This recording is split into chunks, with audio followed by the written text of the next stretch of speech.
Hello दोस्तों, कैसे हैं आप सब लोग। उम्मीद करता हूँ अच्छे होंगे, हष्ट पुष्ट और तंदुरुस्त होंगे।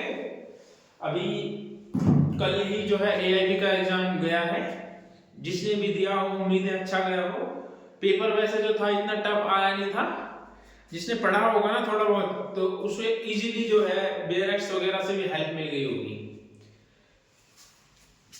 और हमने जो है अपनी वीडियो में जो है समन केस तक जो है कंप्लीट कर लिया था। आज जो है हम स्टार्ट करने जा रहे हैं वारंट मामले। सेक्शन नंबर 72 तक 71 तक हमने कंप्लीट कर लिया था।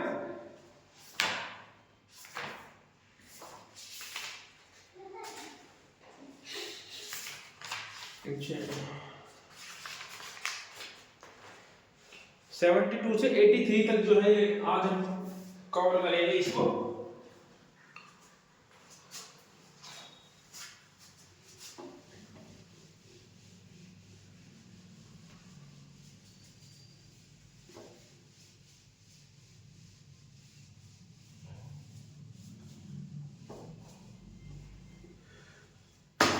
चैप्टर नंबर 6 जो है आज हम करने वाले हैं।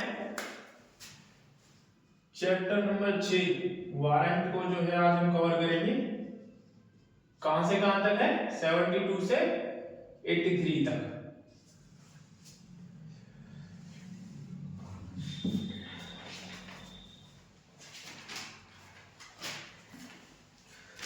नाउ 72 क्या कहता है? Form of warrant of arrest and duration. ये कहता है कि वारंट किस फॉर्म में होगा। Section number 72 form of warrant and arrest duration. ये कहता है कि फॉर्म जो है किस रूप में होगा और कितनी कालावधि के कितने टाइम के लिए होगा। देखो फॉर्म जो है उसी रूप में होगा, सेम जैसे सम्मन होता है ना उसी तरीके से। ईसीए भी क्या है, देखो फर्स्ट इसका कहता है, पढ़ते हैं। Every warrant of arrest issued by a court under the Samhita shall be in writing, signed by the presiding officer of such court, shall seal of the court। तो इसमें तीन चीजें हैं। कोई भी कोर्ट जो है जो वारंट इशू करेगा तो पहला वो राइटिंग में होगा, राइटिंग। सेकंड कहता है साइन होंगे प्रिसाइडिंग ऑफिसर के, sign by presiding officer, sign by presiding officer. Third कहता है, थर्ड क्या होगा? कोर्ट की सील होगी, seal of court, court seal. उसके बाद सेकंड पॉइंट क्या था? ड्यूरेशन का। ड्यूरेशन कब तक की होगी? Every such warrant shall remain in force until it is cancelled by the court which issued or until it is executed। कोई भी जो है वारंट होगा उसकी ड्यूरेशन तब तक होगी जब तक कि उसको उस कोर्ट के द्वारा, जिस कोर्ट ने उसको इश्यू किया है, कैंसिल ना कर दिया गया हो या फिर उसका एग्जीक्यूशन ना कर दिया गया हो। क्या कहता है? कैंसिल बाय द कोर्ट, इसमें भी दो चीज है, कैंसिल बाय द कोर्ट, दूसरा इसमें है या फिर वो एग्जीक्यूट ना गया ना हो गया हो, या वो execute,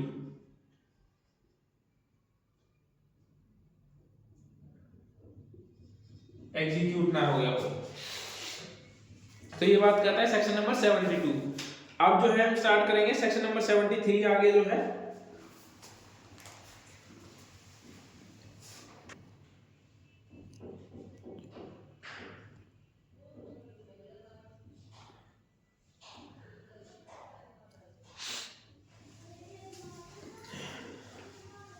section number 73 power to direct security to be taken. Hindi में कहते हैं श्योरिटी लिए जाने का निर्देश देने की शक्ति। सेक्शन नंबर 73 इसमें कुछ नहीं है, ये सिर्फ ये बताता है कि पुलिस ऑफिसर बेल ले सकता है, कब ले सकता है, किन मैटर्स में ले सकता है और बेल लेने का क्या तरीका होगा, उस तरीके के बारे में बात करता है। Power to direct security to be taken, power to be direct security to be taken. ये जो है बात करता है। इसका फर्स्ट क्या कहता है, first point, any court issuing A warrant for the arrest of any person may in its discretion direct by the endorsement on the warrant that if such person execute a bail bond of sufficient sureties for his attendance before the court, ये कहता है कि जब भी जो कोई court है वो वारंट इशू करता है और जो है वो कोई पर्सन जो है वो बेल बॉन्ड देता है या फिर सफिशिएंट श्योरिटी देता है कि वो कोर्ट में जो है अपीयर होगा before the court specific time thereafter until otherwise directed by the court, the officer to whom the warrant is directed shall take such security and shall release such person from custody.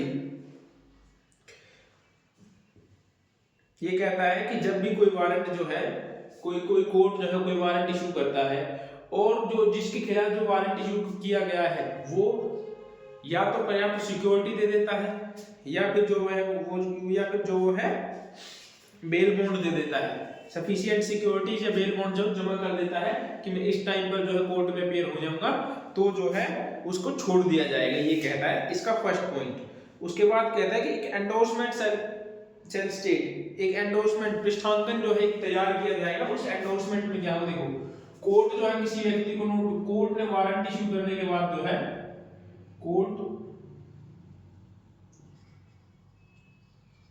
Issued A warrant, court के warrant issue करने के बाद क्या होता है process, देखिए court ने जैसे ही वारंट इशू किया तो कोई भी पुलिस ऑफिसर जो है यदि उसको ये है कि बेलेबल ऑफेंस है, नॉन बेलेबल में नहीं छोड़ेगा, बेलेबल ऑफेंस है तभी उसको छोड़ा जाएगा।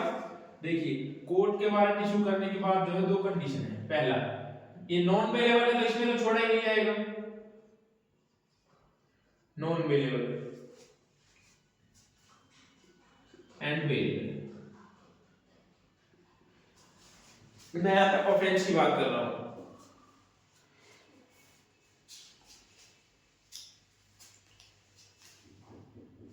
तो उसे जो है श्योरिटी लेकर के श्योरिटी और बेल बॉन्ड पर जो है उसे छोड़ दिया जाएगा यदि ये अक्यूज के लिए इशू है। यदि ये किसी पर्सन के लिए इशू है तो जो है सिर्फ इसमें आप ये लगा लीजिए कि जो कोर्ट ने जो वारंट इशू किया है, वारंट को जो है वो श्योरिटी देने के लिए तैयार हो जाता है तो उसको श्योरिटी या बेल बॉन्ड लेके छोड़ दिया जाएगा। इसको आप मिटा ही क्योंकि कंफ्यूज ही करेगा। ये क्या कहता है, कोई वारंट इशू हुआ और वो पर्सन क्या है श्योरिटी देने के लिए रेडी है, श्योरिटी या बेल बॉन्ड, तो जो है उसको छोड़ दिया जाएगा। यदि उसने श्योरिटी या बेल बॉन्ड दिया है, सेकंड पॉइंट ये कहता है, तो उसका एक एंडोर्समेंट तैयार होगा, एंडोर्समेंट पृष्ठांकन तैयार होगा जिसमें क्या होगा, ये कहता है नंबर ऑफ श्योरिटीज की कितनी श्योरिटीज ली है, नंबर ऑफ श्योरिटीज। सेकंड कहता है the amount of which did person who for whose arrest the warrant is issued to be respectively bound, कितना अमाउंट लिया है इसमें, ये फर्स्ट है ये सेकंड है, कितना अमाउंट जो है यदि कोई कितना अमाउंट तक जो है उसने बेल बॉन्ड में जमा करते टाइम पे दिया है वो अमाउंट जो है यहाँ पर दिया जाएगा।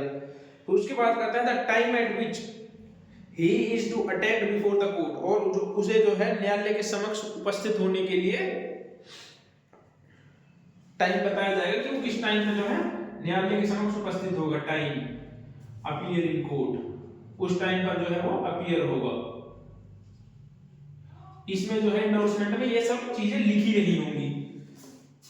उसके बाद थर्ड कहता है whenever security is taken under this section the officer to whom the warrant is directed shall forward the bond of the court, ये कहता है कि श्योरिटी लेने के बाद में जो ऑफिसर होगा वो क्या करेगा, उस वारंट को जो है कोर्ट को फॉरवर्ड कर देगा विद बॉन्ड के साथ में, यदि उसने श्योरिटी ली है। तो थर्ड कहता है ऑफिसर जो होगा, पुलिस ऑफिसर जो होगा वो वारंट को फॉरवर्ड कर देगा,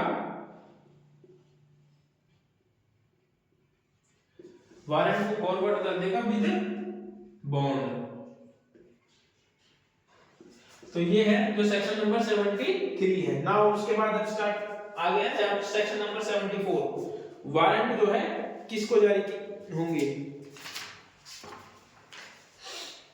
warrant to whom directed, section number 74।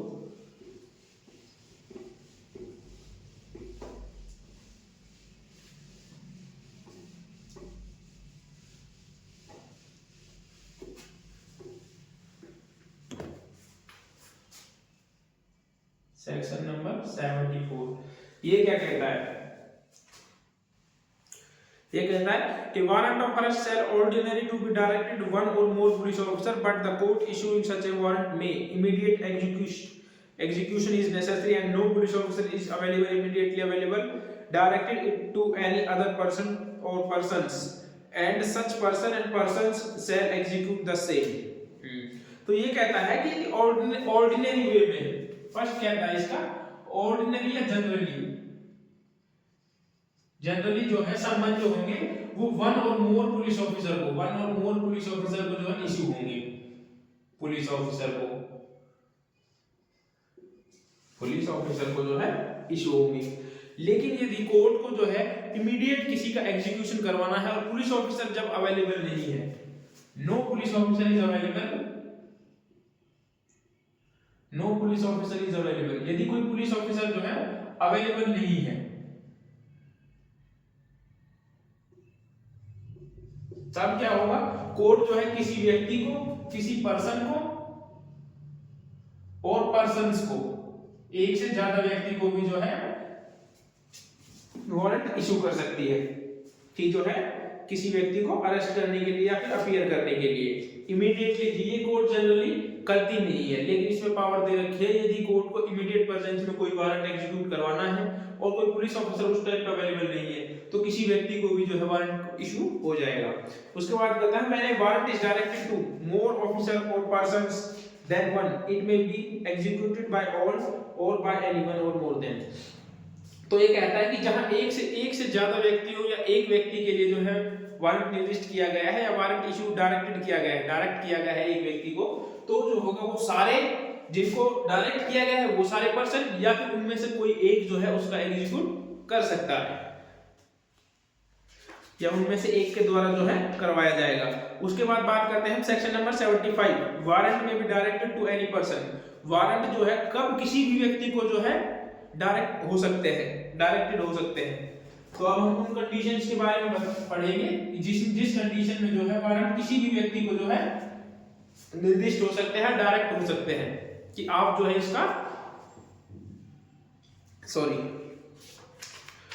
इसका एग्जीक्यूशन करवाएं। नाउ ये कहता है the CJM or magistrate of the first class may directed a warrant to any person within the local jurisdiction for the arrest of any escaped convict, proclaimed offender or any person who is accused of non-bailable offence। देखो इसमें दो की बात करता है, CJM और JMIC, judicial magistrate first class. ये दो ही जो है किसी भी व्यक्ति को वारंट इशू कर सकते हैं ओनली 3 कंडीशंस में। कब किन ऑफेंस के लिए हो सकता है? 3 ऑफेंस के लिए हो सकता है। क्या कौन कौन से 3 ऑफेंस है? एस्केप्ड कन्विक्ट हो, यदि वो एस्केप्ड कन्विक्ट है, यदि वो PO है, प्रोक्लेम्ड ऑफेंडर,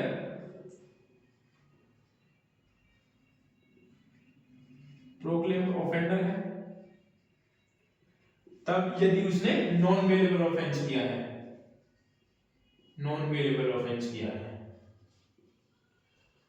इन 3 कंडीशंस में ही जो है CJM और JMFC जो है किसी व्यक्ति को जो है वारंट इशू कर सकते हैं, डायरेक्ट कर सकते हैं किसी इन 3 कंडीशन में। याद रखना CJM और जुडिशियल मजिस्ट्रेट फर्स्ट क्लास ही जो है इन 3 कंडीशन में किसी भी व्यक्ति को वारंट डायरेक्ट कर सकते हैं।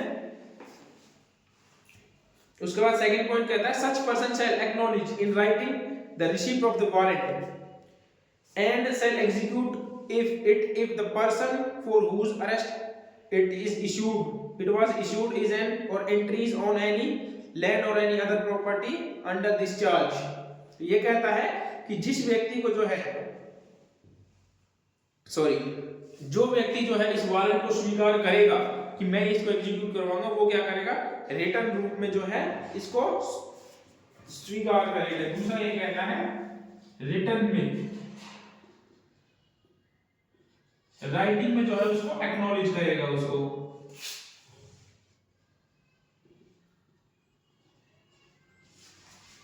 राइटिंग में जो है उसको एक्नॉलेज करेगा। उसके बाद बात करते हैं थर्ड पॉइंट की, when the person against whom such warrant is issued is arrested he shall be, जो कुछ रह गया क्या? हाँ, ये एक लाइन और रहेगी इसमें कि जो व्यक्ति राइटिंग में एक्नॉलेज कर रहा है ना, एक्सेप्ट कर रहा है वारंट को एग्जीक्यूट कराने के लिए, वो व्यक्ति जो है उस व्यक्ति को अरेस्ट कर सकता है। किसी भी स्थान से जो है उस व्यक्ति को किसी भी स्थान में एंट्री करके, किसी भी प्रॉपर्टी पर एंट्री करके जो है उस व्यक्ति को वो अरेस्ट कर सकता है। ये चीज में रह गई थी। उसके बाद थर्ड पॉइंट कहता है when the person against whom such warrant is issued is arrested he shall be made over with the warrant or nearest police officer who shall cause him to be taken before a magistrate having jurisdiction in this case unless security is taken under section 73।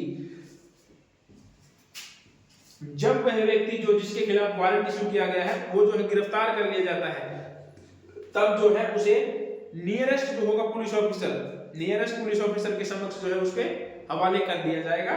और यदि police officer जो है उसको section 73 के offence में, मतलब एक तरीके से बेलेबल ऑफेंस है, तो जो है उससे सिक्योरिटी लेकर के उसको छोड़ देगा और मजिस्ट्रेट के समक्ष उपस्थित होने के लिए यदि उस पर्याप्त सिक्योरिटी या बेल बॉन्ड जमा करता है और पुलिस ऑफिसर को लगता है कि इसको छोड़ देना चाहिए, उसकी पावर में है, तो वो उसको छोड़ देगा सेक्शन 73 के अकॉर्डिंग।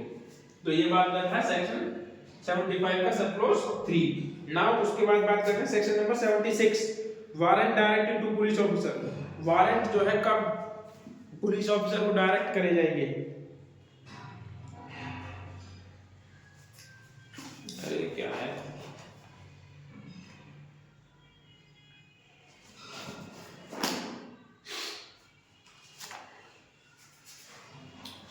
इस पे सेक्शन नंबर 76।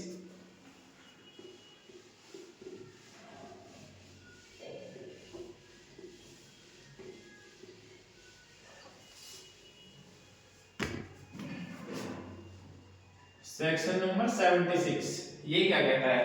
पुलिस ऑफिसर को जो है वारंट निर्दिष्ट किए जाने। A warrant directed to any police officer may also be executed by any other police officer whose name is endorsed upon the by warrant, sorry the warrant by the officer is whom directed to the endorsed। जो है यदि किसी police officer को जो है warrant निर्दिष्ट किए जाते हैं तो वो पुलिस ऑफिसर जो होगा उसे किसी अन्य पुलिस ऑफिसर से भी जो है एग्जीक्यूट करवा सकता है यदि वो चाहे तो। उसके बाद बात करते हैं section number 77, notification of substance of warrant. ये तो है इतने इंपॉर्टेंट नहीं है, इनको तो आप खुद भी पढ़ सकते हैं। इसकी इंफॉर्मेशन वगैरह देने की बात करता है ये।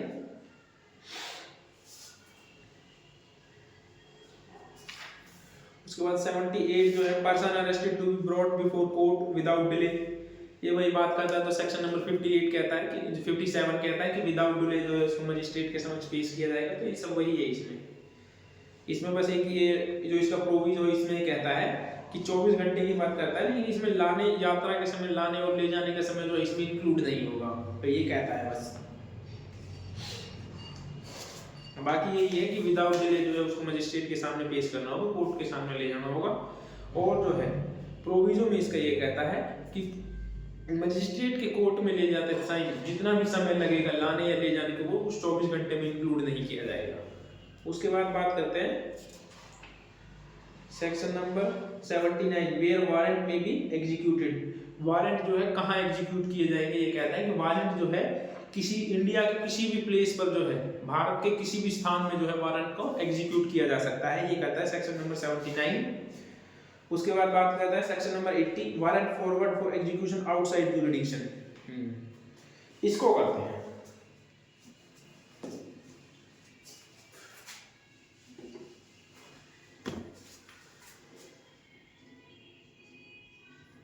Section number 80, warrant forward outside the jurisdiction.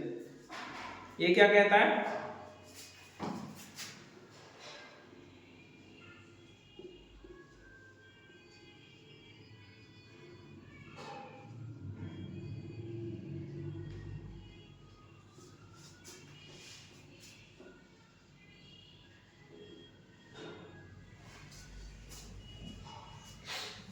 एक मिनट मैं वीडियो देख लेता हूँ। स्टार्ट है कि कभी कभी ऐसा होता है कि मैं लगा हुआ हूँ और वीडियो जो है वो बंद हो जाती है।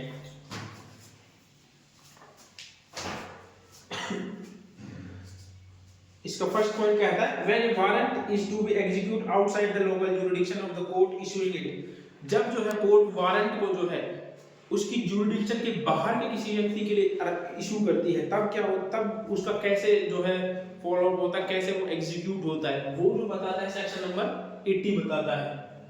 इसको देखते हैं। When a warrant is to be executed outside the local jurisdiction of the court issuing it, जब कोर्ट जो है outside the local jurisdiction जो है वारंट को इशू करती है, such court में instead directing the warrant of the police officer within its jurisdiction, जो कोर्ट जो होगी वो वारंट को जो है अपनी जुरिडिक्शन के अंदर पुलिस ऑफिसर को जो है डायरेक्ट करेगी, फॉरवर्ड बाय पोस्ट और अदरवाइज और एग्जीक्यूटिव, सॉरी अपनी जुरिडिक्शन के अंदर नहीं, उस जुरिडिक्शन के अंदर जहां वारंट एग्जीक्यूट करवाना है वहां के पुलिस ऑफिसर को जिसकी जुरिडिक्शन बनती है, बाय पोस्ट और टू एनी एग्जीक्यूटिव मजिस्ट्रेट या फिर किसी एग्जीक्यूटिव मजिस्ट्रेट को, और डीएसपी को जो है डिस्ट्रिक्ट सुपरिटेंडेंट ऑफ पुलिस और कमिश्नर ऑफ पुलिस को जो है within the local limits whose jurisdiction is to be executive, जिसकी जुरिडिक्शन के अंदर जो है उसको एग्जीक्यूट करवाना है, ये बात करता है।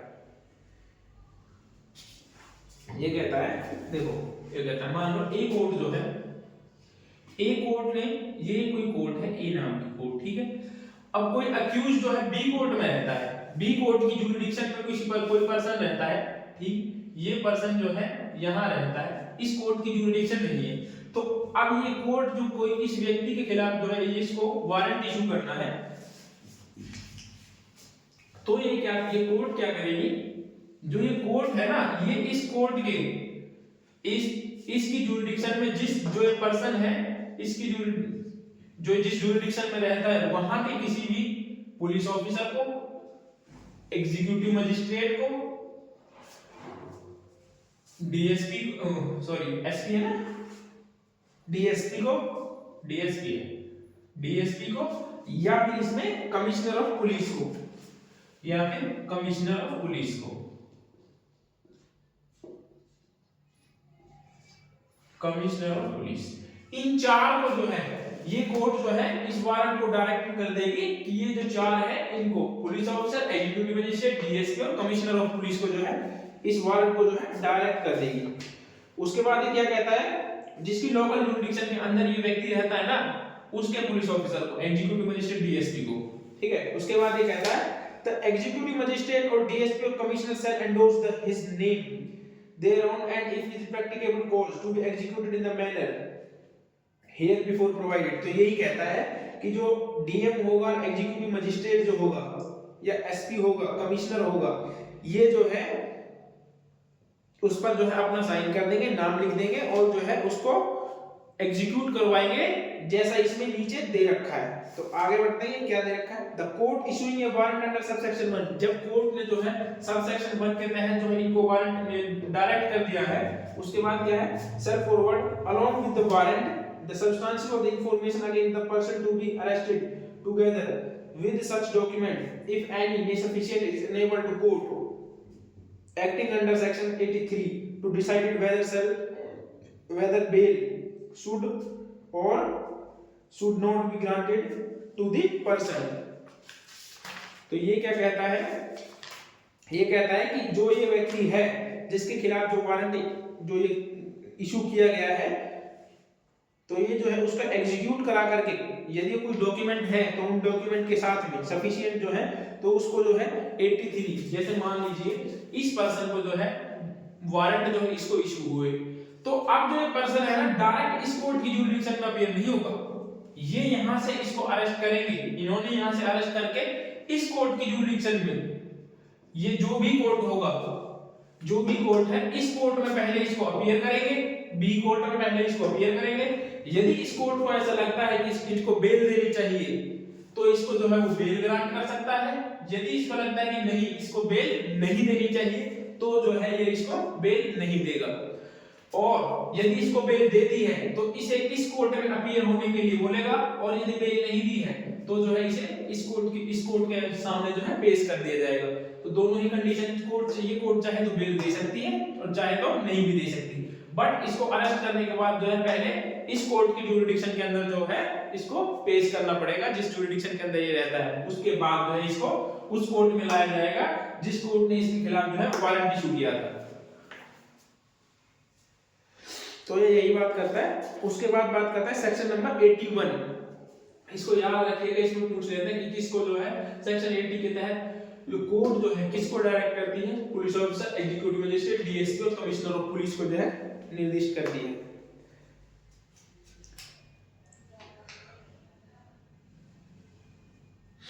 Warrant directed to police officer for execution outside jurisdiction.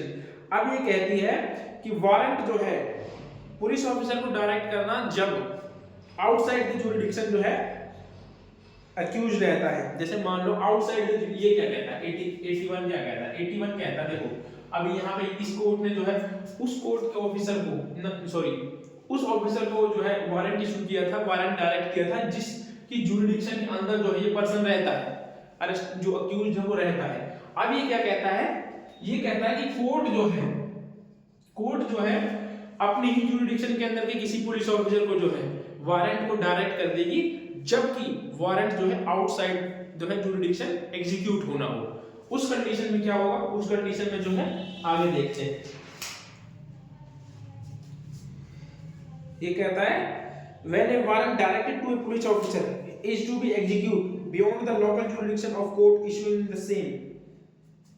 ये कहता है कि जब लोकल ज्यूरिडिक्शन के बाहर जो है किसी वारंट का एग्जीक्यूट कराना होता है, पुलिस ऑफिसर को जो वारंट निर्दिष्ट किया जाता है उसके बाद कहता है he shall ordinary take it for endorsement either an executive magistrate or police officer not below the rank of officer in charge of police station within the local limits or whose jurisdiction of warrant to be executed। तो ये कहता है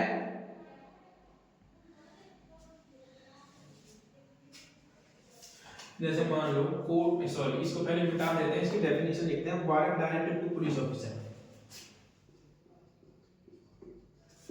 warrant directed to police officer. अब देखो ये क्या कहता है, जैसे मान लो ये कोर्ट है, ये कोई कोर्ट है, ठीक है, फर्स्ट इसका कहता है ये कोई कोर्ट है। अब ये कोर्ट जो क्या करेगी अपनी ही ज्यूरिडिक्शन के अपने ही किसी पुलिस ऑफिसर को जो है डायरेक्ट कर देगी, वारंट जो है सौंप देगी कि ये जो है इस व्यक्ति को गिरफ्तार करके लेके आओ जो बी कोर्ट की ज्यूरिडिक्शन के अंदर रहता है। इस कोर्ट की ज्यूरिडिक्शन में जो है ये पर्सन रहता है कोई, ठीक है, ये जो कोई पर्सन है इसको अरेस्ट करने के लिए वारंट जारी करती है। और ये कोर्ट जो है, ये जो कोर्ट है अपने ही ज्यूरिडिक्शन के किसी पुलिस ऑफिसर को जो है वारंट डायरेक्ट कर देती है। अब ये पुलिस ऑफिसर क्या करता है, ये पुलिस ऑफिसर जो होगा, ये पुलिस ऑफिसर इस कोर्ट की ज्यूरिडिक्शन के अंदर जाएगा और जो है उस पुलिस स्टेशन इंचार्ज के पुलिस स्टेशन इंचार्ज और एग्जीक्यूटिव मजिस्ट्रेट इनके पास जाएगा जिसकी ज्यूरिडिक्शन के अंदर ये पर्सन रहता है। जिस पुलिस स्टेशन की ज्यूरिडिक्शन के अंदर ये है उसके इंचार्ज के पास या एग्जीक्यूटिव मजिस्ट्रेट के पास जो है पुलिस ऑफिसर जाएगा इस वारंट को लेकर के। उसके बाद सेकंड पॉइंट क्या कहता है आगे देखते हैं। इस वारंट को लेकर के जो ये पुलिस ऑफिसर जो है इनके पास जाएगा। उसके बाद कहता है सच मजिस्ट्रेट और police officer shall endorse his name thereon and such endorse shall be sufficient authority to be police officer to whom the warrant is directed to execute the same and local police shall be so required assist such officer is executing such warrant। ये क्या कहता है, जो ये executive magistrate और police officer होगा ना, ये उस जो होगा ये वारंट जो एंडोर्स करेंगे उस पर अपना नाम जो है एंडोर्स करेंगे, ठीक है। उसके बाद क्या कहता है कि ये जो पुलिस ऑफिसर होगा एंडोर्स करने के बाद जो है ये देखेगा कि इनके पास सफिशिएंट अथॉरिटी है या नहीं। ये जो होगा इस पुलिस ऑफिसर की चाहे तो लोकल पुलिस को जो है इसकी हेल्प में है भेज सकते हैं इसको अरेस्ट करवाने के लिए। ये जो है ये पुलिस ऑफिसर जो होगा इसको अरेस्ट करेगा और ये जो पुलिस स्टेशन इंचार्ज हो गया एग्जीक्यूटिव मजिस्ट्रेट होगा वो इसकी असिस्ट करने के लिए इसके साथ में लोकल पुलिस भी भेजेगा चाहिए तो। उसके बाद थर्ड कहता है whenever there is a reason to believe that the delay of the occasioned by the obtaining of endorsement by the magistrate or police within whose local jurisdiction। तो ये अच्छा, ये फोर्थ बात करता है, देखो मान लो सेकंड ये कहता है, फर्स्ट तो ये कहता है यदि इस कोर्ट ने कोई वारंट इशू किया है तो इस पुलिस ऑफिसर अपनी जुरिडिक्शन के अंदर के पुलिस ऑफिसर को उसको डायरेक्ट करेगी और वो पुलिस ऑफिसर जो होगा उसे उस पुलिस स्टेशन इंचार्ज या एग्जीक्यूटिव मजिस्ट्रेट के पास लेके जाएगा जिसकी जुरिडिक्शन के अंदर वो अक्यूज पर्सन रहता है। ठीक है, तो अब क्या करेगी, ये जो पुलिस ऑफिसर है ये इसको अरेस्ट करेगा और ये जो इस पुलिस स्टेशन इंचार्ज होगा या एग्जीक्यूटिव मजिस्ट्रेट ये जो होगा इसको असिस्ट करेंगे, मतलब इसकी सहायता करेंगे। ये जो है इसको लोकल पुलिस को भी जो है इसके साथ भेजेंगे जब भी कहीं बाहर जो है आउटसाइड, ये भी आप सुनते हैं जैसे कि यूपी की पुलिस हरियाणा में आई है या हरियाणा की पुलिस यूपी में गई है, तो क्या करते हैं जिसकी जुरिडिक्शन के अंदर वो पर्सन रहता है ना, तो पहले वो उस पुलिस स्टेशन के अंदर जाते हैं, वहां से लोकल पुलिस जो है उनके साथ में जाती है, लोकल पुलिस जो है उसके साथ में जाती है, उसको असिस्ट करती है। उसके बाद कहता है, अब ये कहता है कि देखो मान लीजिए यदि इस पुलिस ऑफिसर के पास ये रीजन है, ये बिलीव करता है कि यदि मैं जो है पुलिस ऑफिसर इंचार्ज के पास या एग्जीक्यूटिव मजिस्ट्रेट के पास गया तब तक जो है वो अक्यूज पर्सन जो है वो फरार हो जाएगा या भाग जाएगा, तो जो है ये इन सब को बाईपास करते हुए पुलिस ऑफिसर जो होगा वो डायरेक्ट जो है इस पर्सन को अरेस्ट कर सकता है। यदि उस पुलिस ऑफिसर को ऐसा लगता है कि उसके पास जो इतना पर्याप्त टाइम नहीं है कि वो जो है पुलिस स्टेशन इंचार्ज से मिले या एग्जीक्यूटिव मजिस्ट्रेट को जो है इनकी पर्याप्त सूचना दे, तो ये जो पुलिस ऑफिसर इसको डायरेक्ट अरेस्ट कर सकता है। ये बात करता है सेक्शन नंबर 81।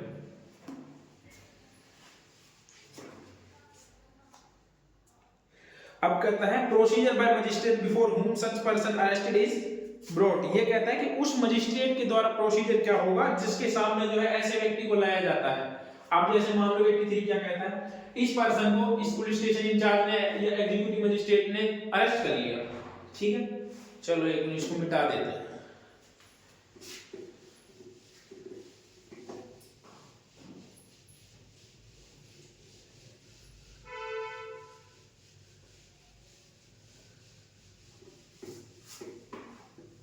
अच्छा, ये क्या कहता है 81 81 82 83 है ना, 82 है 83, ये 83 जो है ये क्या कहता है, देखो मजिस्ट्रेट के प्रोसीजर की बात करता है ये।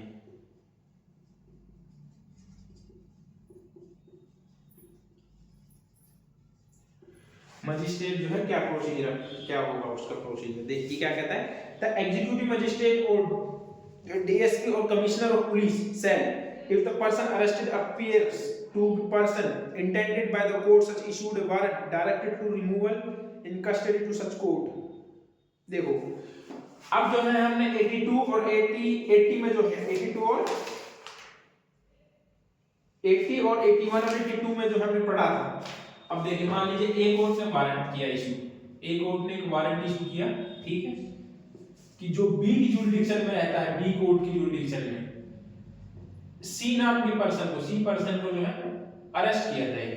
ठीक है, अब इस पर्सन को अरेस्ट करने के बाद जो होगा कौन, एग्जीक्यूटिव मजिस्ट्रेट या डीएसपी या फिर कोई भी कमिश्नर जो भी हो, इसको जो है अरेस्ट कर दिया गया इस पर्सन को।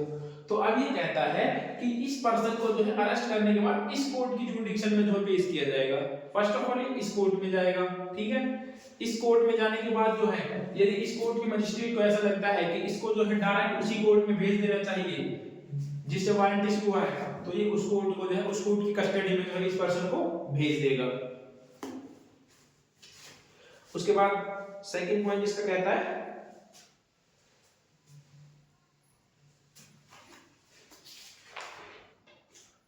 such magistrate or police officer shall endorse his name there and such endorsement shall sufficient authority to be police officer, sorry गलत पढ़ गया ना, प्रोविजो है इसका, मैं 80 का 81 का पढ़ गया।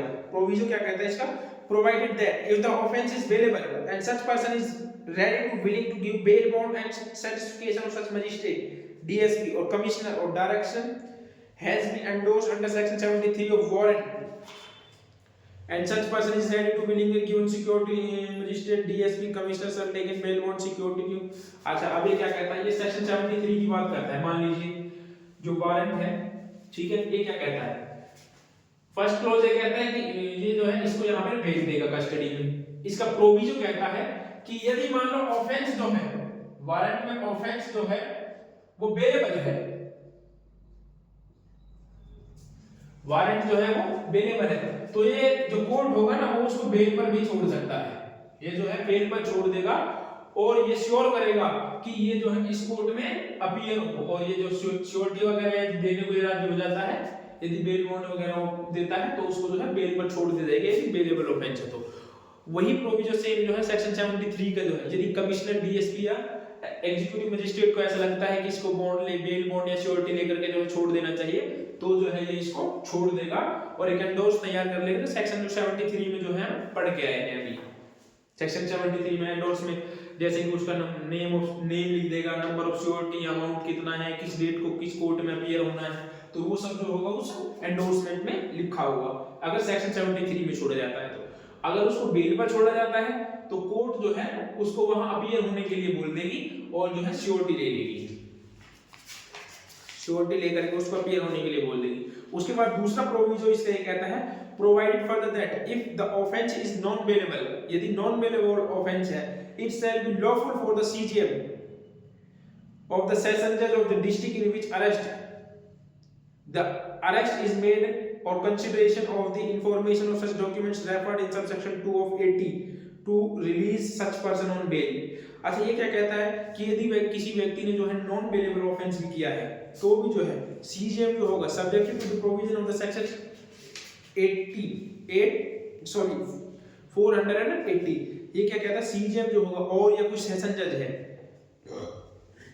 सेशन जज जो होगा वो किसी डॉक्यूमेंट के साथ रेफर कर सकता है in subsection 2 of 80, subsection 2 of 80 वो जो है उसको बेल पर जो है रिलीज कर देगा।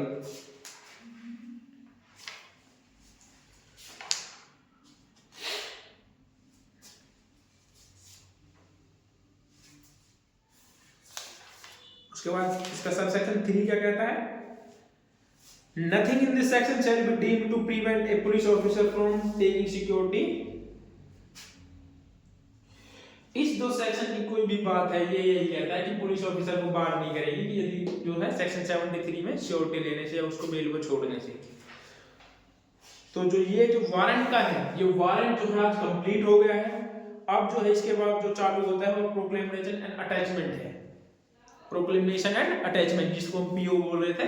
तो अब जो है हम आपको बताएंगे कि पीओ कौन होता है और पीओ क्या होता है।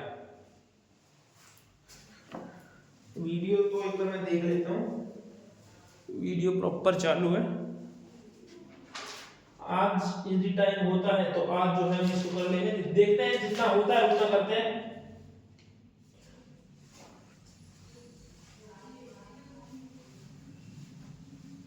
यहाँ पर मुझे ऐसा लगता है कि मैं कुछ एक वर्ड है जो इस बेल के लिए यूज होता है,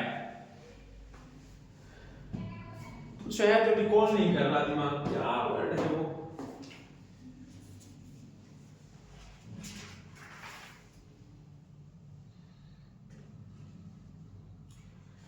हाँ, ट्रांजिट रिमांड। इसको जो है हम यदि जो ये कोर्ट है इसको जो यहां भेज देती है, डायरेक्ट जो कस्टडी में भेज देती है, उसको बोलते हैं ट्रांजिट रिमांड, ट्रांजिट रिमांड। और ये इसको बेल पर छोड़ देती है तो इसको बोलते हैं ट्रांजिट बेल, तो इसको हम ट्रांजिट बेल बोलते हैं। यदि ये कोर्ट जो है इसको बेल पर छोड़ दे तो ट्रांजिट बेल, यदि कस्टडी में दे देती तो ट्रांजिट रिमांड। ठीक है, उसके बाद बात करते हैं, अब आते हैं प्रोक्लेम पर। हिंदी में बोलते हैं उद्घोषणा और कुर्की। ये जो है बड़ा इंटरेस्टिंग है। सेक्शन नंबर 84, ये जो चालू होता है 89 तक, प्रोक्लेमेशन एंड अटैचमेंट। ये कहां से कहां तक है, 84 से 90 तक है ना। होना तो 90 तक ही चाहिए, 89 तक, ये यहाँ तक है। उसके बाद सेक्शन नंबर 84, सेक्शन नंबर 84 कहता है प्रोक्लेमेशन के बारे में। जो है सेक्शन नंबर 84 जो है बात करता है कि प्रोक्लेमेशन क्या है, तो घोषणा जो है कैसे की जाएगी किसी व्यक्ति की जो है कैसे होगी। अच्छा ये क्या बात करता है,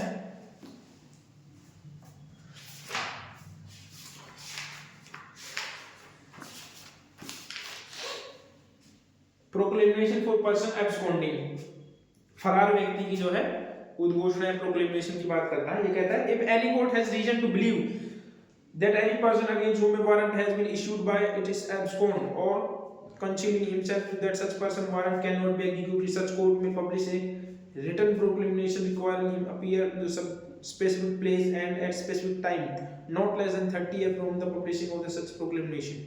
ये कहता है कि यदि किसी कोर्ट को ये विश्वास हो जाता है कि कोई जो पर्सन है, कोई जो पर्सन है, कोई व्यक्ति जो है कोर्ट में अपीयर होने से बच रहा है या भाग रहा है या छुप रहा है ताकि वो अपीयर ना हो सके, और कोर्ट को ये बिलीव है कि वो ऐसा कर रहा है, बच रहा है, जानबूझकर जो है भाग रहा है, तो कोर्ट जो होगी एक रिटन प्रोक्लेमेशन जारी कर देगी। ठीक है, एक रिटन प्रोक्लेमेशन जो 30 डेज का जो है उसको टाइम दे जाएगा, मिनिमम 30 डेज का। देखो ये कहता है यदि कोर्ट को बिलीव है कि वो भाग रहा है, वो घोषणा प्रकाशित कर सकता है। ठीक है, तो उसके खिलाफ जो है एक रिटन प्रोक्लेमेशन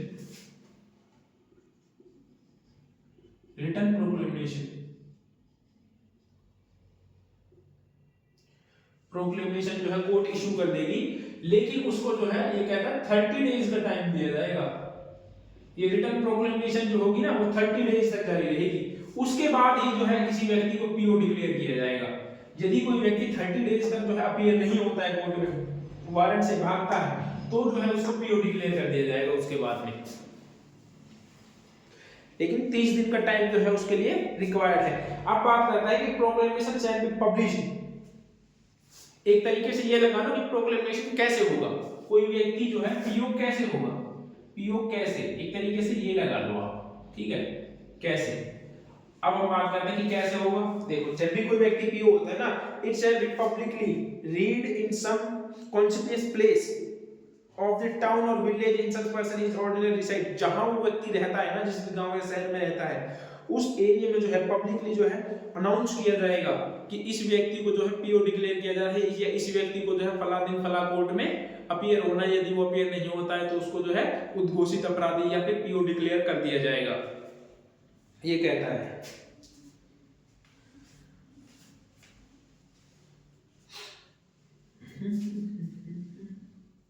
टाउन और विलेज लिख देता हूं मैं नॉर्मली,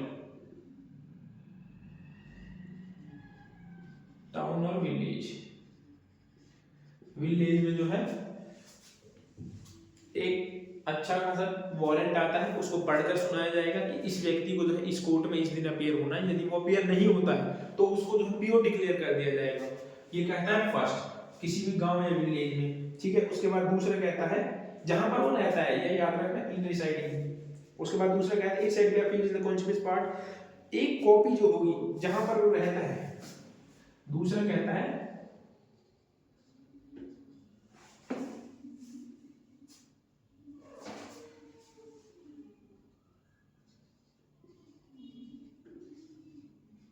कॉन्स्पिशियस पार्ट, इसको हिंदी में सहज दृश्य भाग बोलते हैं, मतलब कि जहां पर आसानी से जो है दिख सके कोई चीज। कॉन्स्पिशियस पार्ट पर जो है एक कॉपी जो है उसकी चिपका दी जाएगी, कॉपी जो है कॉपी अटैच कर देनी है उसकी, एक अफिक्स करना है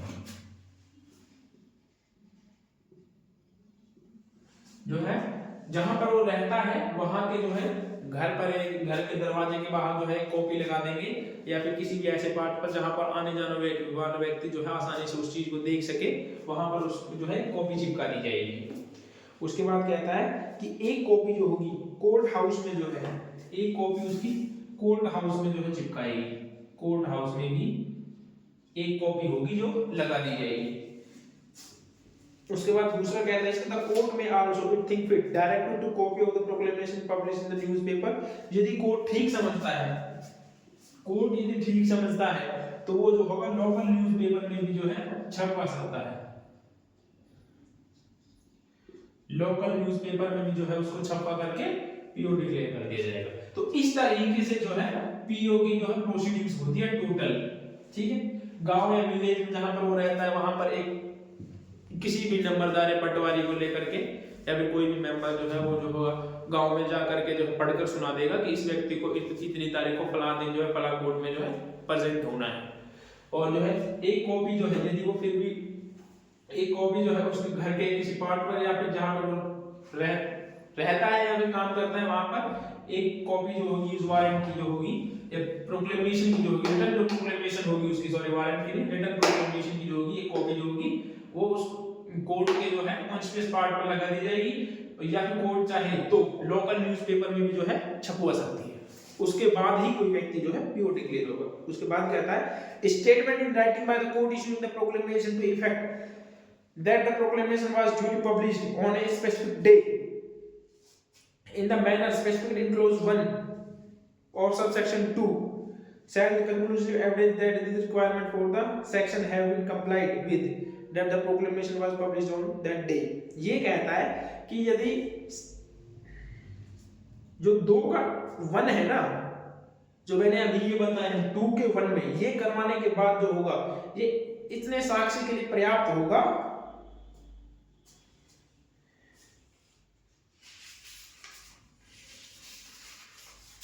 ये इसके लिए पर्याप्त होगा कि जो है पूरे प्रोसीजर को फॉलो करके जो है अनुपालन इसका किया गया था, लेकिन ये फिर भी जो है अपने आप में अपीयर हुए तो इसको कंक्लूसिव एविडेंस माना जाएगा।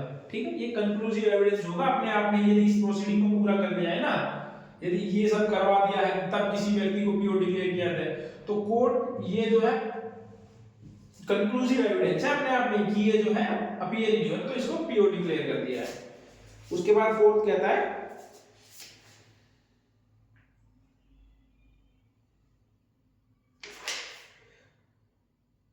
where a proclamation published under subsection 1 जहां subsection 1 के तहत मतलब 30 डेज की रिटन प्रोक्लेमेशन को गैप 30 डेज का टाइम देने के बाद जो है एक प्रोक्लेमेशन इशू होती है, 30 डेज का टाइम तो उसको दिया ही जाएगा, कोई प्रोक्लेमेशन इशू हुई तो उसकी बात करता है in respect of person accused of an offence which is made punishable with the imprisonment of 10 year और मोर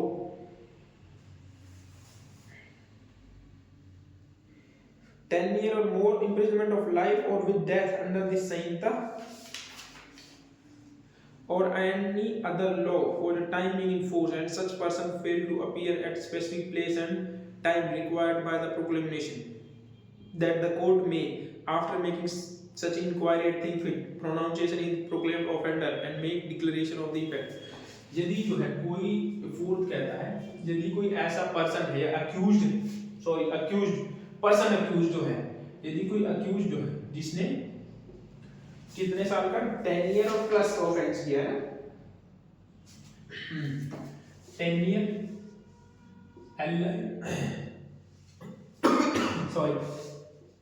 डेथ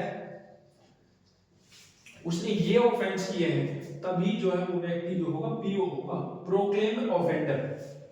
ठीक है, याद रखना अक्यूज्ड ही हमेशा प्रोक्लेम्ड ऑफेंडर होगा। प्रोक्लेम्ड ऑफेंडर वही व्यक्ति होगा जिसने 10 साल एलआई और डेथ का ऑफेंस किया है। और अच्छा मान लो क्या कोई विटनेस ये बताए क्या कोई विटनेस कभी भी प्रोक्लेम्ड ऑफेंडर हो सकता है? जैसे मान लो किसी विटनेस को सम्मन पे भी नहीं आया, वारंट किए वारंट पे भी अपीयर नहीं हो रहा है, बार-बार में वो भाग रहा है कोर्ट प्रोसीडिंग से, तो क्या किसी व्यक्ति को जो है पीओ डिक्लेयर कर दिया जाएगा? नहीं, उस व्यक्ति को जो है प्रोक्लेम्ड पर्सन बोलते हैं। यदि कोई विटनेस है ना तो उसको प्रोक्लेम्ड पर्सन बोलते हैं, प्रोक्लेम्ड पर्सन वो जो होगा प्रोक्लेम्ड पर्सन होगा। यदि कोई व्यक्ति अक्यूज जो है हमेशा प्रोक्लेम्ड ऑफेंडर होगा, वही जिसने 10 साल या एलआई या डेथ से जो है पनिशेबल अपराध जो है किया है, वही व्यक्ति जो होगा पीओ डिक्लेयर हो सकता है। मतलब कि हर व्यक्ति जो पीओ डिक्लेयर नहीं हो सकता, हर जो अक्यूज्ड है वो भी पीओ डिक्लेयर नहीं होगा। उसके बाद फोर्थ कहता है the provision of the subsection 2 and 3 shall apply of the declaration made by the court subsection 4 and they apply for the proclamation published। ये वही बात करता है जो भी पढ़ाई है हमने। ये कहता है कि जो 2 और 3 की जो कार्रवाई है ना वो 4 के उद्घोषणा का उसी प्रकार लागू होगी। देखो ये कहता है कि जो 2 और 3 सेक्शन सब क्लॉज 2 और 3 की जो प्रोसीडिंग है ना ये उसी प्रकार होगी जैसे 4 की होती है, तो ये उसी प्रकार हो गई। ठीक है। इसमें कुछ नहीं है ऐसा, इसको छोड़ दो। सेक्शन 5 में वैसे भी कुछ नहीं है। उसके बाद बात करते हैं attachment of property of person absconding, जो व्यक्ति फरार हो गया है ना उस व्यक्ति की जो है प्रॉपर्टी अटैच करने के बारे में जो है आज ये सेक्शन नंबर 85 बात करता है। लगभग 1 घंटे की वीडियो जो है बन गई है, तो मैं सोच रहा हूँ क्यों ना इसको कल ही करवा दिया जाए, क्योंकि आज जो है वैसे भी खत्म नहीं हो सकता, क्योंकि काफी बड़ा चैप्टर है और इसको हम ऐसे जल्दबाजी में जो है कर भी नहीं सकते और इसमें से कुछ छूटना भी नहीं चाहिए, क्योंकि एग्जाम के पर्सपेक्टिव से ये अपने आप में इंपॉर्टेंट हो जाता है। तो सेक्शन नंबर 85 से जो है कल करते हैं नेक्स्ट वीडियो में। आज के लिए इतना ही। यदि आपको वीडियो अच्छी लगी हो तो लाइक शेयर और सब्सक्राइब जरूर करें। और जो है कल से जो है मैं एक नया सब्जेक्ट जो है BNSS जो है स्टार्ट करूंगा, वो जो है मैं सोच रहा हूँ कि सुबह के टाइम में जो है अपलोड करूँ। स्टार्ट हो नहीं पा रहा था, काफी दिन से मैं कोशिश कर रहा हूँ, लेकिन सुबह जो है उसको अपलोड कर दूंगा मैं आपके लिए। Thank you. यदि आपको अच्छी लगी हो तो लाइक शेयर एंड सब्सक्राइब जरूर करें। मिलते हैं नेक्स्ट वीडियो में।